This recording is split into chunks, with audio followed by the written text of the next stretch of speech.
Hello, and welcome to Dishing Up Nutrition's Ask a Nutritionist podcast, brought to you by Nutritional Weight and Wellness.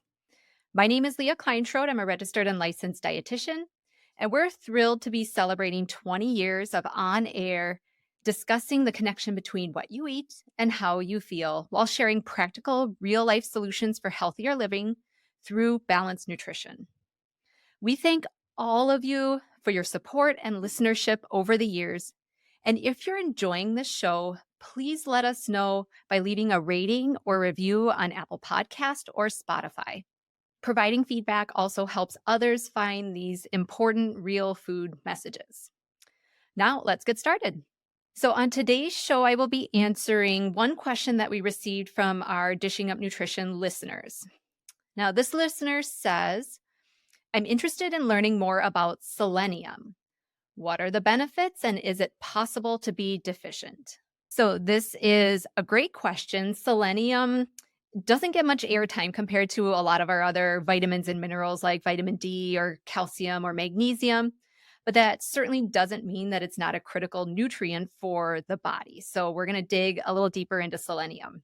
So selenium is a mineral. There's actually several different forms of selenium in the body and that exist in nature, but just for the sake of this podcast, we'll just be referring to the umbrella term of selenium.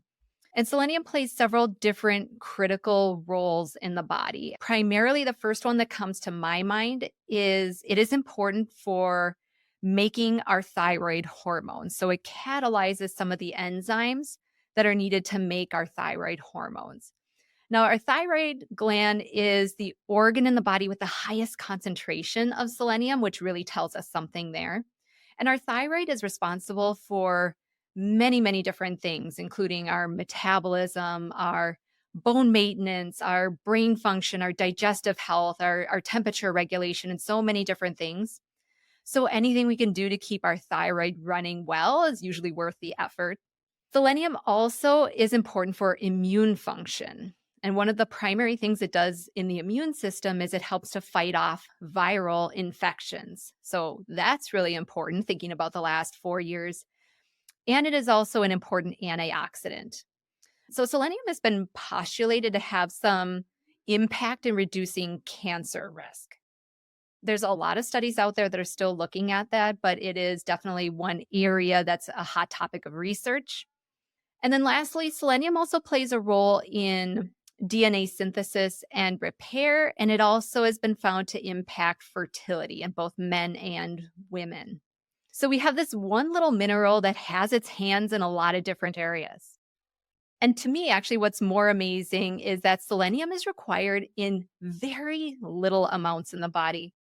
It is a required nutrient for the body, but it is required in a very small amount. We have some of our major minerals like sodium and potassium, they're required in gram amounts. And then a lot of our other minerals like magnesium or zinc, they're required in milligrams amounts. Now, selenium is required in microgram amounts, so 100-fold less than some of those other, again, bigger player minerals. The RDA of selenium for adults is 55 micrograms per day. It's a little higher in pregnancy and in lactation, around 60 to 70. But again, just very small amounts. According to the NHANES data from 2009 to 2010, and this is a long-running data collection of how Americans eat. That's what the NHANES data is. What that shows is that the average American consumes just a little over 100 micrograms of selenium per day. So actually, frank selenium deficiency is very rare. According to the NIH fact sheet for selenium, there are some groups that are a little higher risk for selenium inadequacy. But again, frank deficiency is rare. So people who just might have inadequate selenium might be people who live in selenium deficient regions. So thinking about the soil is where we get selenium from. So if we're living in a region where it is not a high amount of selenium in the soil, then we can run into selenium inadequacy. And there's some areas in China that really fit this category. Not only is the soil deficient in selenium, but the people who live in this region also primarily eat plants that are grown in that region. So again, like they just don't have access to foods that have a high amount of selenium. People who are undergoing kidney dialysis might also run into selenium inadequacy because the dialysis removes some selenium from the blood during that cleaning process.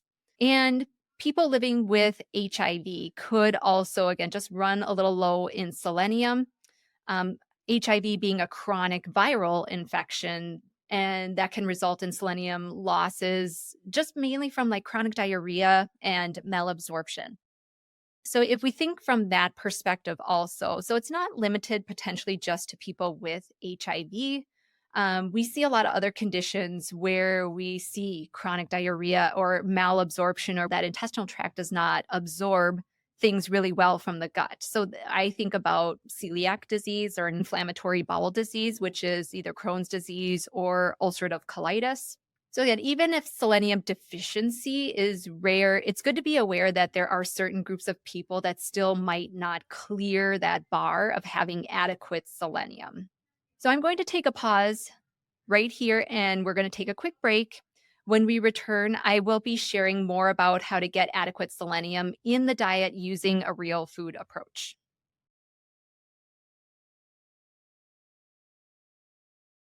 Now, where do we get selenium and how can we make sure we're getting enough to power our thyroid and to keep our immune system up to par? The food with the highest source of selenium are Brazil nuts.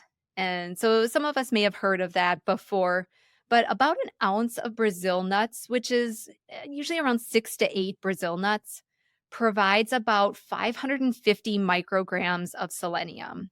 So remember, the RDA for selenium for most adults is 55 micrograms of selenium. So if we're eating an ounce of Brazil nuts a day, we're actually getting tenfold what that RDA recommendation is. And I've had clients use Brazil nuts like a tasty little selenium supplement.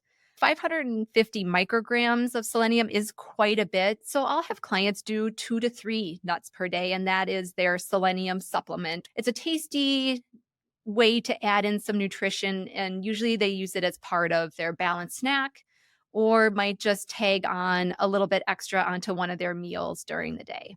Now, the food category with the next highest selenium content is fish and seafood. So I know it's not everybody's cup of tea, but if we think about tuna, if we think about shrimp, sardines, oysters, things like that, these will get you somewhere in the range of 40 to 90 micrograms of selenium per 3 ounce serving.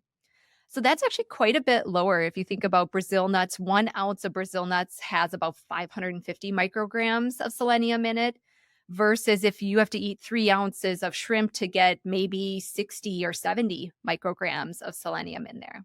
But still, we can get in a 3 ounce serving of shrimp or 3 ounces of tuna, and we're still going to clear that bar for the RDA requirements.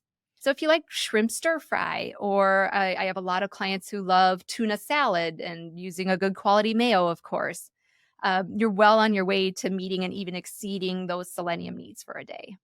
Most of our meats have a decent amount of selenium. So think chicken, pork, beef, things like that. Organ meats, liver, kidney, spleen, again, not super common or popular in this part of the world, but in other places it definitely is. Dairy products have some selenium in it, eggs, some grain products, and vegetables. When it comes to plant foods like the grains and the vegetables, the selenium content in these foods will be a lot more variable, meaning like broccoli grown in one part of the world might have a lot more selenium versus broccoli grown in another part of the world. So it doesn't mean like broccoli across the board is going to have one amount of selenium. Again, it is due to the soil, and selenium varies in where it is grown in the soil content. So we have to take our best guess, especially when it comes to the plant-based foods like that.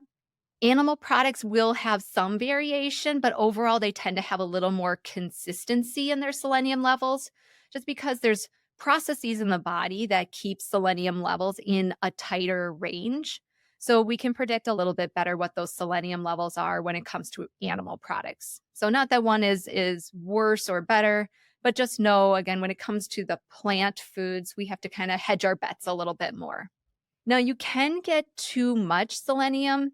It's unlikely through food unless you're eating a pound of Brazil nuts every single day for a long period of time. The tolerable upper limit for selenium in adults is 400 micrograms per day. It's usually only a problem if someone is supplementing long term with selenium.